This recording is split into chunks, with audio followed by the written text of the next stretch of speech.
함께 은혜 받으신 말씀을 또 가시는 말씀을 합니다. 로마서 3장 3절로 4절. 로마서 3장 3절로 4절 읽습니다. 어떤 자들이 믿지 아니하였으면 어찌하리요? 그 믿지 아니함이 하나님의 믿으심을 대하겠느냐? 그럴 수 없느니라. 사람은 다 거짓되되 오직 하나님은 참되시다 할지어다. 기록된 바 주께서 주의 말씀에 의롭다 하시고 판단받으실 때 이기려 하심이라 함과 같으니라. 아멘. 내 자신을 직면하라, 이런 제목으로 말씀을 드립니다. 성경을 양심적으로 읽으세요. 비양심적으로 읽지 말고. 성경을 학문적으로만 읽으면 그거는 성경을 읽는 게 아닙니다. 학문적으로 읽어서 성경 안에 있는 뜻이 발현됐어요. 고백이 들어가야죠. 여러분, 신학과 종교학의 차이가 뭐냐면 컨페션이에요. 세상 유일한 학문 가운데, 많은 학문 가운데 유일한 학문, 고백이 들어가 있는 학문은 신학밖에 없어요. 신학에 신앙 고백이 빠지면 종교학이 됩니다. 자, 신앙인에게 신앙 고백이 빠지면 종교인이 돼요. 성경을 양심적으로 읽어야 돼요. 제가 오늘 그동안 제가 잘못 읽었던 부분을 고백할 테니까 여러분도 좀 고백적으로 설명을 들으시면 좋겠어요. 이겁니다. 사람은 다 거짓되되, 그러면 넌 거짓돼? 이렇게 읽었어요. 너도 거짓되고 나도 거짓되다, 이렇게 읽었어요. 제대로 읽은 것 같죠? 아니라고요. 어떻게 읽어야 되느냐? 따라합시다. 나는 거짓되다. 이렇게 읽어야 되는데, 우리가 사람은 모두 거짓되다 라고 읽으면 어떻게 읽냐면, 먼저는 네가 거짓되다 라고 읽는다. 내가 많은 거짓된 사람들 가운데 한 명으로 들어가서 양심적으로 자유를 누리는 거예요. 이게 비양심적이다. 이제 성경에 나오는 인간은 모두 거짓되다라고 하는 표현들이 들리면 여러분들은 어떻게 들어야 되느냐? 내가 거짓되다라고 들으셔야 돼요. 할렐루야. 아멘. 이게 증명이죠. 그러니까 성경을 백날 읽어봐야 소용없는 거예요. 왜? 일단은 나만 거짓된가? 너도 거짓되지? 이렇게 읽고 앉았으니까. 이건 성경을 제대로 읽는 게 아니잖아요. 나의 거짓에 직면하지 않으면 죄송하지만 신앙생활은 출발도 안 한 거잖아요. 그런데 밖에 나가면 자꾸만 하나님과의 수직적인 관계에서의 모든 삶을 점검하고 밖에 나가야 되는데, 이거 없이 밖에 나가서 우리가 어떻게 하냐 하면 내가 너보다는 덜 거짓돼 갖고 싸우고 있다. 내가 너보다는 덜 거짓돼. 다 거짓된 거예요. 하나님 입장에서 볼 때는 덜 거짓되고 더 거짓된 거 없어요. 다 거짓된 거예요. 그런데 우리는 밖에 나가서 우리의 싸움을 하고 있다. 영적인 싸움이 아니에요. 이거는 아주 육적인 싸움을 하고 있는 거예요. 나는 너보다 더 진실해. 그런데 하나님 앞에 내놓으면 거짓돼요. 그러니 신앙생활의 출발이 안 된 거예요. 아니, 출발도 안 해놓고 무슨 경력을 말하고 경험을 말하고 한때 한 몇 순간 정도가 있어요. 일주일, 2주일 정도가 있어요. 성령님과 동행했던 그때는, 여러분 은혜 받았던 때를 기억해 보세요. 주님, 제가 정말 거짓된 인간입니다를 주님 앞에 전적으로 인정했을 때 은혜가 오잖아요. 할렐루야. 아멘. 근데 왜 그거 잃어버리셨냐고요. 자기 의 때문에 그런 거잖아요. 참 로마서 무섭습니다. 끝까지 자기 의를 붙들고 바울이 고민하는데 다 거짓되다. 나는 거짓되다는 거예요. 우리는 한 사람도 진실한 사람이 없습니다. 성경을 이렇게만 읽으면 안 돼요. 나는 진실하지 않다고 얘기해요. 또는 그러면 선을 이루기 위하여 악을 행하지 아니하겠느냐? 어떤 이들이 이렇게 비방하여 우리가 이런 말을 한다고 하니 그들은 정죄받는 것이 마땅하니라. 로마 3장 8절 이어지는 말씀 속에서 나와요. 비방이라는 단어가 나와요. 자, 이걸 깨닫고 깜짝 놀랐습니다. 아, 나에게 그런 속성이 있었구나 를 깨닫고 너무 놀랐습니다. 오늘 그 고백을 제가 함께 나누는 거예요. 내가 왜 다른 사람에 대해서 비방을 그치지 않을까? 나는 왜 다른 사람에 대해서 비판적일까? 나는 왜 다른 사람을 잘 판단할까? 나의 거짓을 숨기기 위해서.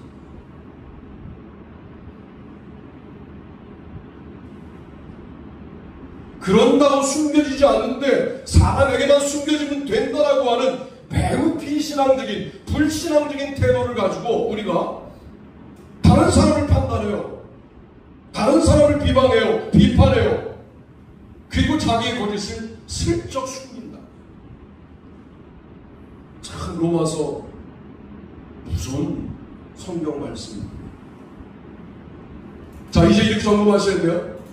자꾸만 다른 사람을 비판하고 싶을 때 어떻게 점검해야 돼요? 영적으로 내가 숨기고 싶어하는 거짓은 뭘까?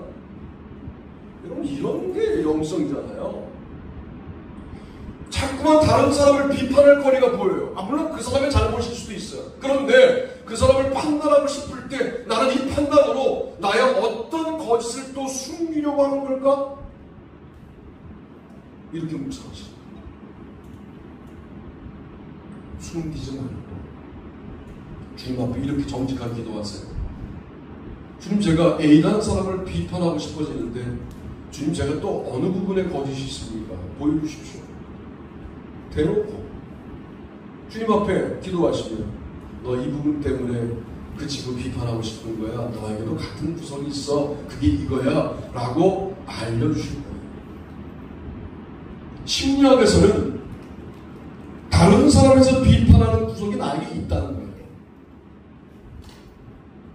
숨기고 싶은 거죠.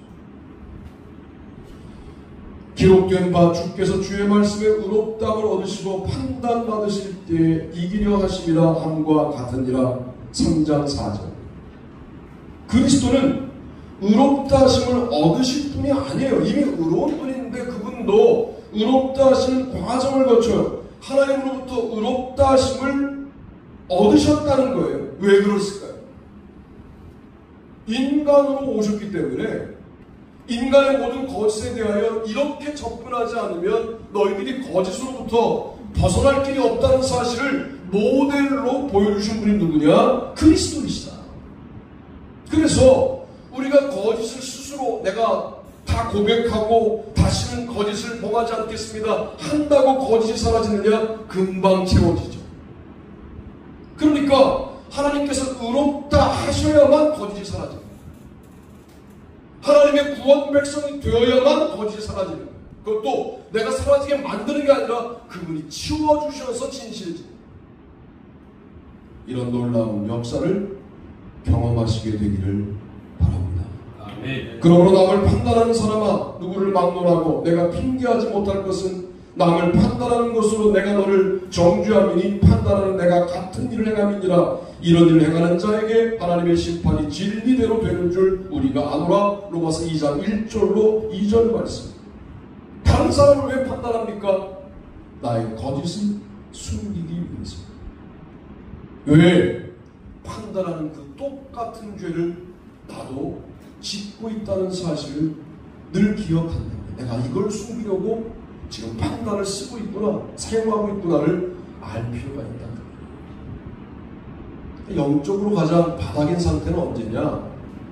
자꾸만 다른 사람이 판단받아 마땅한 존재로 보일 때, 그 사람에게도 문제가 있겠습니다만 판단하는 나에게도 문제가 매우 심각하다는 사실을 가지시오. 가리고 싶은 것이 많아진 거예요. 가리고 싶은 부분을 깨닫게 달라고 기도하시고 그 부분을 주님 앞에 내놓고 정직하게 기도함으로 주님의 힘을 덧입게 되는 여러분 되시기를 바랍니다. 두 번째는 소제목과 본문을 같이 읽어봅니다. 시작. 나의 죄악을 직면하라. 그러면 어떠하냐? 우리는 나으니 결코 아니라. 유대인이나 헬라인이나 다 죄 아래 있다고 우리가 이미 선언하였느니라. 기록된 바 의인은 없나니 하나도 없으며 깨닫는 자도 없고 하나님을 찾는 자도 없고. 아멘. 나는 죄인이다. 이렇게 읽어야 되는데 인간이 모두 죄인인데 뭐 나만 죄인인가? 이렇게 우리가 이걸 비양심적으로 읽어왔다. 그래서 바울은 판토스라는 개념, 판타라는 개념, 모든 다라는 개념을 쓰는 거예요. 그 다라는 개념을 읽을 때 매우 개인적으로 내가 죄인이다 이렇게 읽어야 돼요. 네가 죄인이 아니란 말이 아니라 나는 일단 죄인이다. 내가 먼저 죄인이다. 이렇게 성경을 읽어야 되는데 그동안 성경을 잘못 읽었어요. 몇 장 읽었다가 남으면 잘못 읽은 거예요. 메시지가 나와야죠. 나는 죄인이다. 나는 그 어떤 인간보다 나은 존재가 아니다. 이렇게 읽어야 돼요. 너와 내가 죄인으로 같다. 우리가 죄인이라고 하는 엄정한 사실 앞에 직면해야 합니다. 여기에 직면하여 승부하지 않는 사람은 자신의 우월감 위에 신앙을 세웁니다. 왜 제가 우월감이 문제라고 말씀을 드리냐면 이 부분 때문에 그래요. 보세요. 그러면 어떠하냐? 우리는 나으냐? 여러분의 인생의 목적이 뭐예요? 너보다 낫기 위해서, 나은 존재가 되기 위해서 인생을 사시잖아요. 또래보다 좀 나으면 행복하시잖아요. 옆집보다 한 평 넓으면 행복하시잖아요. 옆집보다 우리 자녀가 한 단계 높은 대학 가면 행복하시잖아요. 이게 행복이 아니라니까요. 우리가 나으냐? 결코 아니야. 우리는 모두 죄인으로 같다. 여기서 은혜가 출발되는데 우리가 이 부분을 진지하게 고민하지 않았다라고 제가 오늘 말씀드리는 거예요. 내가 죄인이고 가능성이 없는 존재라는 사실을 정말 절감하십니까? 내가 정말 거짓된 존재라는 사실, 그래서 정말 구원받을 수 없는 존재라는 사실을 통감하십니까? 그런데 그렇게 간절하지 않게 주님의 이름을 부릅니까? 여러분의 일상의 삶에 이미 패배가 어린 예수님을 믿습니까? 여러분의 일상에 감당하는 일보다 예수님 못하시잖아요. 그 일이 바쁘면 예수님 만나러 못 오시잖아요. 뭐가 그분이 우리를 구원할 절대적인 분이고 구세주이시고 그리스도이십니까? 왜 이렇게 됐습니까? 본인이 주인이 아닌 것 같거든요. 본인이 그래도 쓸만한 사람 같거든요.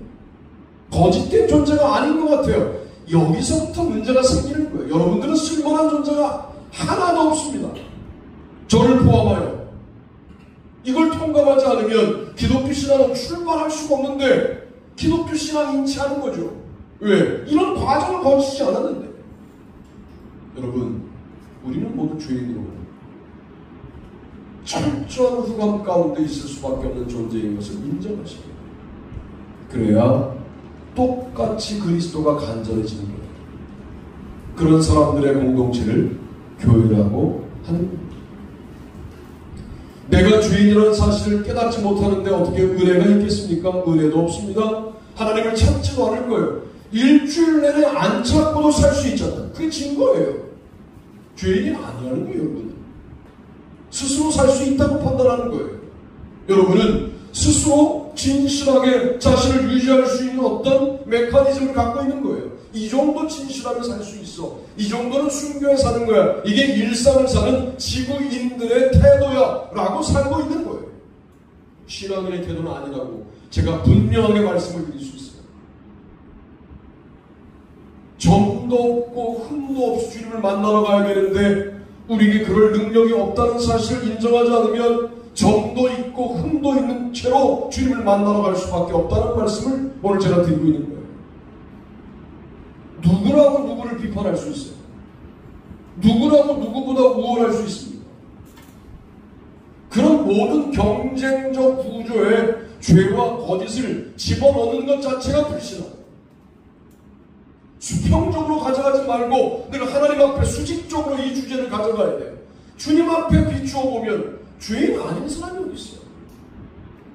거기서 멈추지 말고 제가 정말 더럽군요. 제가 정말 위선된 존재군요. 제가 정말 이중인격자군요. 아니 다중인격자군요. 라고 주님 앞에 철저하게 절망할 때 주님이 일으키시죠. 절망으로 끝나자는 게 아니라 일으키심을 경험하자. 주님의 세우심을 경험하자. 주님의 함께하심을 경험하자. 주님의 동행하심을 경험하자. 그래야 그분이 느껴져서 그분을 소중한 줄 알게 되지 않겠냐 그 말입니다. 그러면 다른 사람을 가르치는 내가 내 자신을 가르치지 아니하느냐? 도둑질하지 말라 선포하는 내가 도둑질하느냐? 가늠하지 말라 말하는 내가 가늠하느냐? 우선을 가증히 여기는 내가 신전 물건을 도둑질하느냐? 율법을 자랑하는 내가 율법을 범함으로 하나님을 욕되게 하느냐? 기록된 바와 같이 하나님의 이름이 너희 가운데 이방인 중에서 모독을 받는도다. 로마서 2장 21절로 24절 저에게 하는 말씀입니다. 가르치는 네가 네 자신을 가르치지 않아. 도둑질하지 말라 말하는 네가 왜 신전 물건을 도둑질하느냐? 가늠하지 말라 가르치는 내가 왜 가늠하느냐? 여러분 이게 먼저 믿은 우리들에게 주님이 주시는 말씀이라고 확대 해석될 수도 있지 않겠습니까? 주님을 따른다고 하는 네가 왜 주님을 따르지 않는 삶을 살고 있느냐? 라고 말씀할 때 그것은 우리가 죄임을 통감하지 않았기 때문에 벌어지는 일입니다.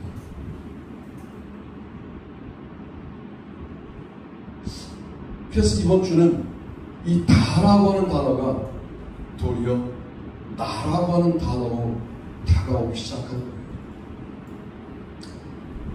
왜 다른 사람을 가르치고 싶어 할까요? 그러면 나의 죄악이 가리워지기 때문에.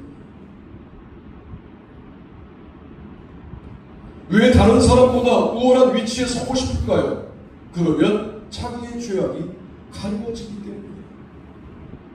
왜 경쟁에서 이기고 싶어 할까요? 그토록. 왜 마지막 말은 꼭 본인이 해야 될까요? 조합을 꼭 본인이 하고 싶어 하는 사람들이 매우 문제가 많은 사람들이에요. 그게 선생입니다. 모든 토론이 끝나고 난 다음에 교수가 오늘 강의 종합하여 말하자면 하고 종합해요. 그럼 우월하죠. 학생보다 교수가. 그러고 싶어 하는 거예요. 그런데 그 배후에는 영적으로 뭐가 있느냐? 가리고 싶은 죄악이 있는 거 아니에요. 경쟁에 지자는 말이 아닙니다.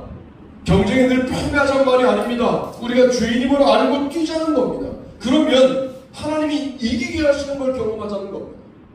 우리가 거짓되다는 것을 인정하고 뛰자는 겁니다. 그러면 우리는 다른 사람에 대하여 판단하지도 않고 판단받지도 않는 아름다운 위치에 우리를 세우신다 그 말입니다.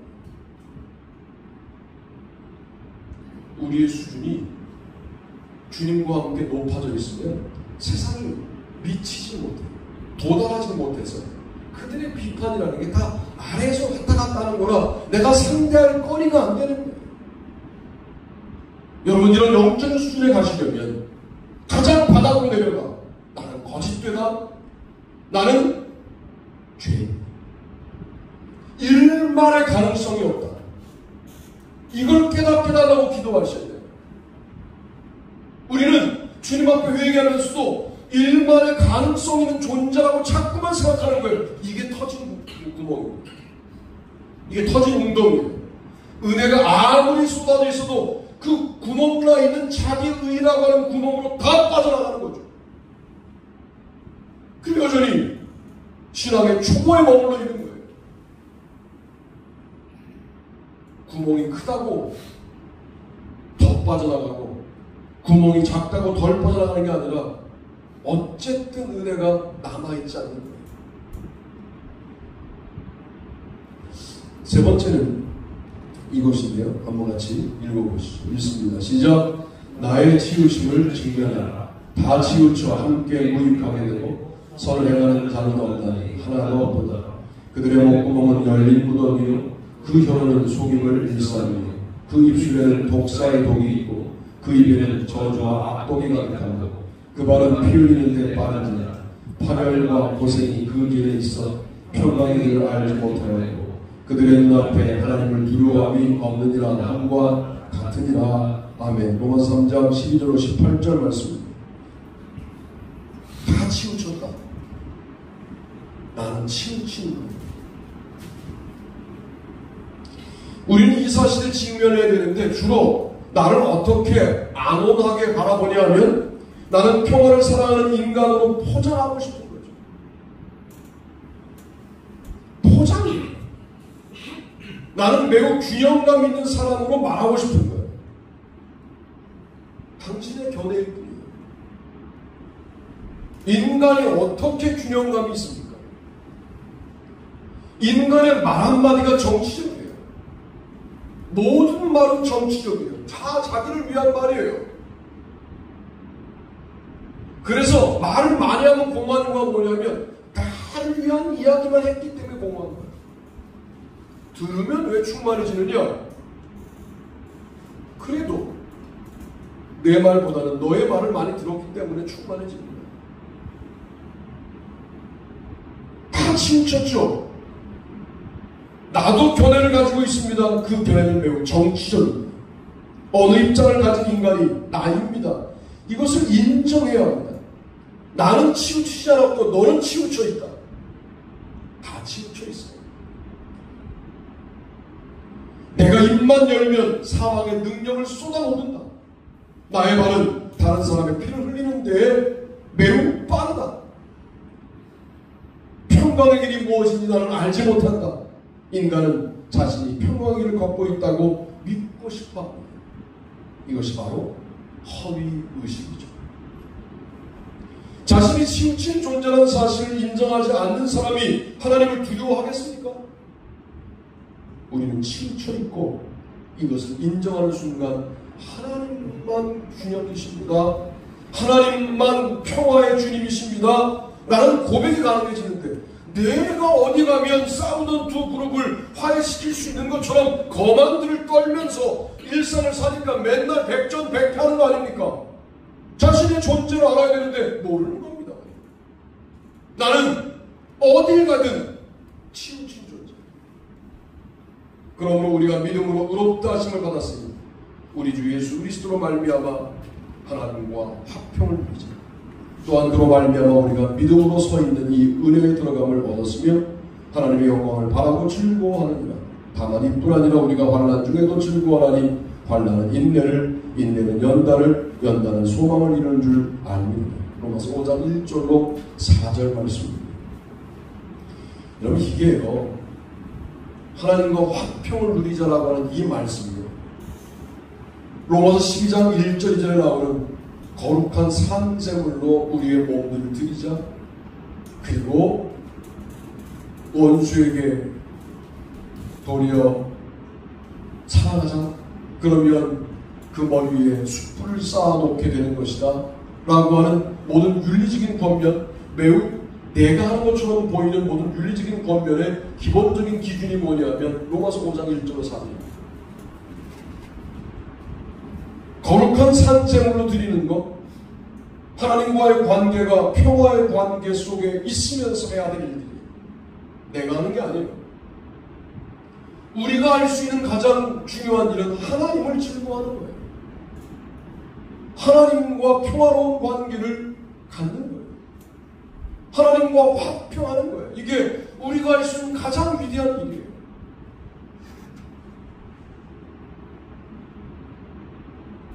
전 세계에 복음을 증거하고 내가 했다 하는 순간 무슨 관계가 깨지느냐? 하나님과의 평화의 관계가 깨진 겁니다. 정말로 내가 한 것이 돼요. 아무런 능력이 되지 못합니다. 그렇게 못 사줘서도 괜찮아요. 그렇게 못해서도 괜찮아요. 지금 할 일은 뭐냐? 나의 죄를 인정하고, 나의 거짓을 인정하고, 나의 치우침을 인정하고, 하나님과 평화를 누리는 겁니다.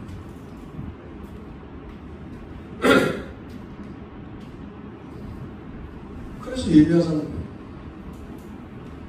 예배를 하면 하나님과 평화하는 거냐? 그건 아니에요. 예배도 안 하는데 하나님과 평화가 이루어지냐? 그것도 어려워요. 그러니까 하나님과 평화하면서 예배하고, 하나님과 화평한 관계를 유지하면서 기도하고, 하나님과의 평화를 즐거워하면서 찬송하자는 거예요.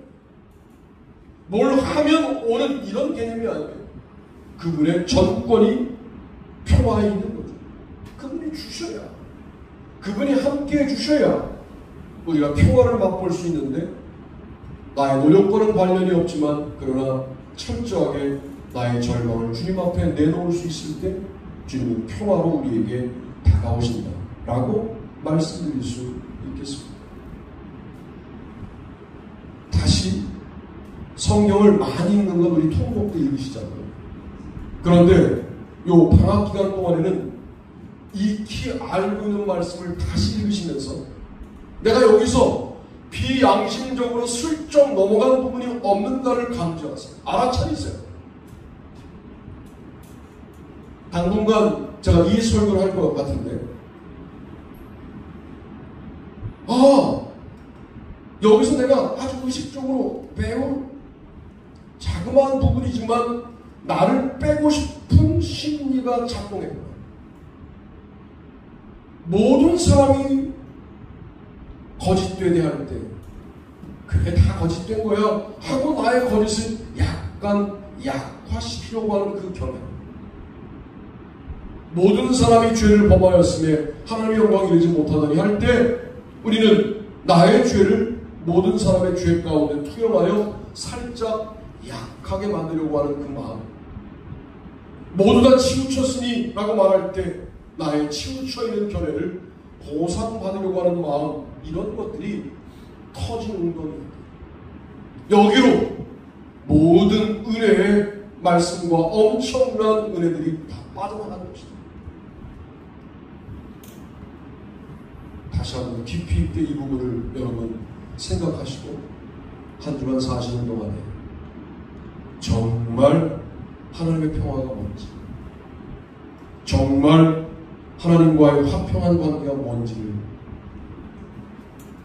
요란스럽게가 아니어도 괜찮아요. 어떤 길게 일주일 내내가 아니어도 괜찮아요. 어떤 한 순간이라도 정말 그 순간은 주님의 평화가 동행했던 순간이었다. 참 충만했다 라고 말할 수 있는 경험을 하고 다음 주에 이 자리에 오시게 되기를 바랍니다. 그런 놀라운 저와 여러분이 되시길 주님의 이름으로 축복합니다. 다들 일어나시겠습니다.